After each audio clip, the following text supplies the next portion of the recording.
बिस्मिल्लाहिर्रहमानिर्रहीम। मैं doctor Khalid Saeed Akhtar Jhelum polyclinic से बोल रहा हूँ।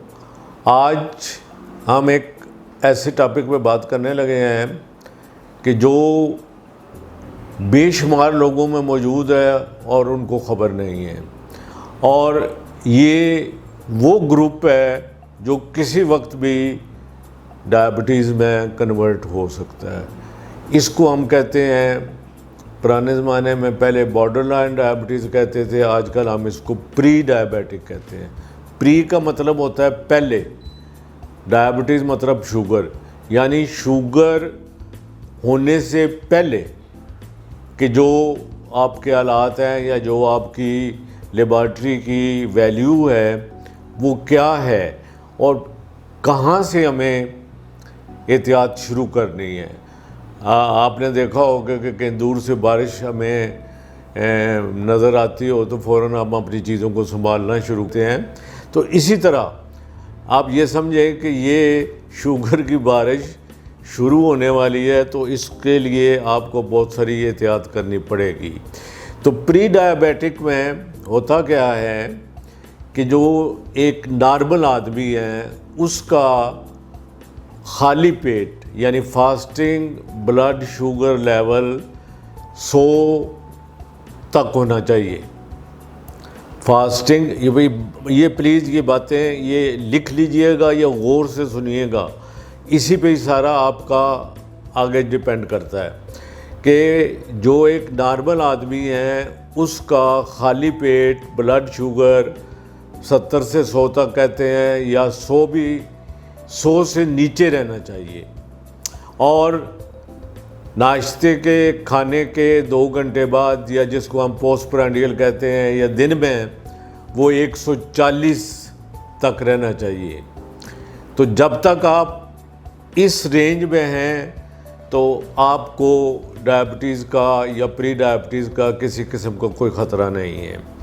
अब आगे चलते हैं। जब आपका लेवल 100 जो नॉर्मल था उससे 126 पे आ जाता है, और आपका जो खाने के बाद का या पोस्टप्रांडियल है वो 140 से लेके 199 भी कहते हैं, या 200 कह लें, तो 200 तक चला जाता है।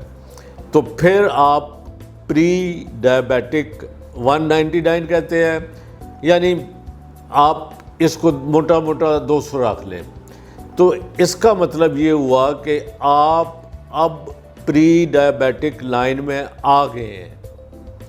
और आपको मैं जो अच्छी बात बताऊं, लोग कितने कितने साल प्री डायबिटिक में ही रहते हैं, बशर्ते के जो कुछ बातें हम उनको बताएंगे उन पे अमल करें। प्लीज़ इस बात को, इस लेक्चर को गौर से सुनिएगा। ये आपकी फ्यूचर की, मुस्तकबिल की शुगर का सबसे ज़रूरी हिस्सा है, और इसलिए आप कोशिश करिए कि अपनी जो लेवल्स हैं वो इसको इनसे कम रखिए। और एक चीज़ जो आजकल हम करवा रहे हैं, पिछले 3 महीने की शुगर जिसको हम HbA1c कहते हैं, वो इसकी 4.9 से लेके 5.4 तक होनी चाहिए, यानी 5.4 से नीचे रहनी चाहिए।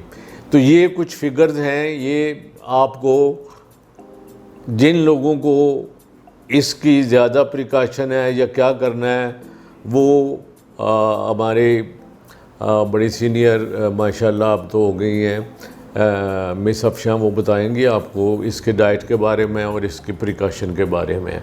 लेकिन प्लीज़ ये जो फिगर्स हैं ये याद करिए, और हर तीसरे महीने अपना आप लेवल चेक कराते रहें।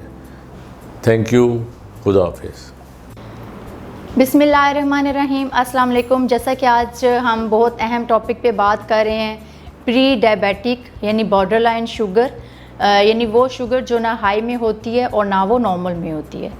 अब अक्सर लोग जो कि प्री डायबिटीज़ का शिकार होते हैं वो शुरू में किसी भी डॉक्टर के पास नहीं जाते हैं, क्योंकि प्री डायबिटीज़ की कोई सिम्टम यानी कोई भी इसके अलामात नहीं होते हैं ज़ाहिर।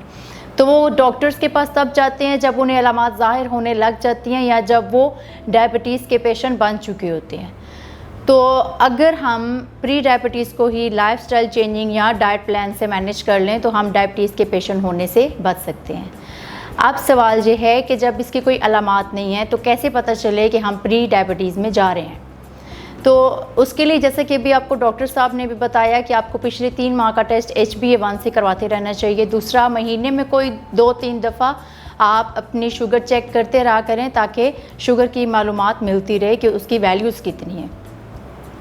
अब इसके कॉजेज़ क्या हैं कि ये होती क्यों है। सबसे पहले आपकी फैमिली हिस्ट्री, अगर आपके वालिदैन को शुगर है, अगर आपके बहन भाई को शुगर है तो आप भी शुगर के मरीज़ बन सकते हैं। दूसरा, अगर आपका वज़न बहुत ज़्यादा है या अगर आपको हाई कोलेस्ट्रॉल का मसला है, अगर आपकी कोई फ़िज़िकल एक्टिविटीज़ नहीं है, कोई वॉक या कोई एक्सरसाइज नहीं है, और अगर आपकी खुराक प्रॉपर नहीं है, यानी अगर आप बाहर के खाने या कोई फ़ास्ट फूड का इस्तेमाल ज़्यादा करते हैं तो आप डायबिटीज़ के पेशेंट बन सकते हैं। अब अगर आप इसमें प्री डायबिटीज़ में जा रहे हैं तो आपको इसको मैनेज कैसे करना है, तो उसके 2 तरीके हैं। एक सबसे पहले है आपकी खुराक और दूसरा है वॉक या एक्सरसाइज। अब खुराक में सबसे पहले वो चीज़ें जो आपने टोटली अवॉइड करनी है, उसमें बाहर के खाने हैं, जैसे कि ये हो गया फ़ास्ट फूड वगैरह हो गया, कोल्ड ड्रिंक्स हो गए, चीनी शक्कर गुड़ से बनी हुई कोई भी चीज़, यानी इन चीज़ों का इस्तेमाल आपने नहीं करना। तली हुई चिकनाई वाली चीज़ें, इन चीज़ों से आपने मुकम्मल परहेज़ करना है। दूसरा, अब आपने टोटल कार्ब्स में से 25% कम कर देने हैं। इसकी मिसाल जैसे मतलब कि एक वो है चपाती है तो आप उसके 4 हिस्से करेंगे, आप 3 हिस्से आपने इस्तेमाल में लाने हैं और एक हिस्सा आपने उसमें से अलहदा कर देना है। तो इस तरह आपने कार्ब्स का इस्तेमाल करना है। अब कार्ब्स की जगह पे आपने जो है वो उसका इस्तेमाल करना है प्रोटीन का, फाइबर का, फैट्स का। फाइबर में सलाद, फ्रूट्स वगैरह का इस्तेमाल आपने करना है ज़्यादा। प्रोटीन में आप अंडे, दूध, गोश्त, फ़िश वगैरह का करेंगे इस्तेमाल। उसके अलावा फ़ैट्स हैं, उसमें आप ड्राई फ्रूट्स वगैरह स्नैक के तौर पे ले सकते हैं। सब्ज़ियों का इस्तेमाल ज़्यादा करें, सलाद आप खाएं ज़्यादा, फ्रूट्स का इस्तेमाल, और जिन चीज़ों से मैंने आपको अभी बताया परहेज़, उससे आपने मुकम्मल परहेज़ करना है। उसके अलावा है वॉक या एक्सरसाइज। अब आप अपनी डेली रूटीन में वॉक लाजमी रखेंगे। आपकी जितनी हिम्मत है आप उससे करें स्टार्ट, और इस टाइम को आप 30 से 45 या 50 या 1 घंटे तक लेके जाएं।